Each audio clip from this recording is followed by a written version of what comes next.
বোসপুকুর তালবাগান সর্বজনীন এই পুজো এবছর 34-এ পা দিল। পুজোর থিম পরিত্রাণ। এখানে আমরা দেখছি যে পুরনো আমলের যে ড্রেসিং টেবিল রয়েছে বা যে আয়না রয়েছে, যে আলমারি রয়েছে, সেই সমস্ত দিয়ে মণ্ডপ সাজানো হয়েছে। বহু পুরনো বই ব্যবহার করা হয়েছে।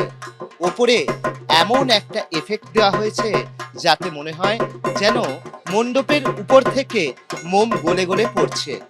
আর এই ধরনের থিম ভাবনা, মণ্ডপ সজ্জা, এই কারণেই এবছর বোসপুকুর তালবাগান সর্বজনীন তারা পেয়ে যাচ্ছেন এবিপি আনন্দের শারদ আনন্দ সম্মান 2025-এর বিশেষ সম্মান। মায়ের মধ্যে কিন্তু আত্মদর্শন হচ্ছে, সেই কারণে আয়নার ব্যবহার করা হয়েছে। আর এই সব মিলিয়েই বোসপুকুর তারা পেয়ে গিয়েছেন এবিপি আনন্দের তরফ থেকে এই বিশেষ সম্মান।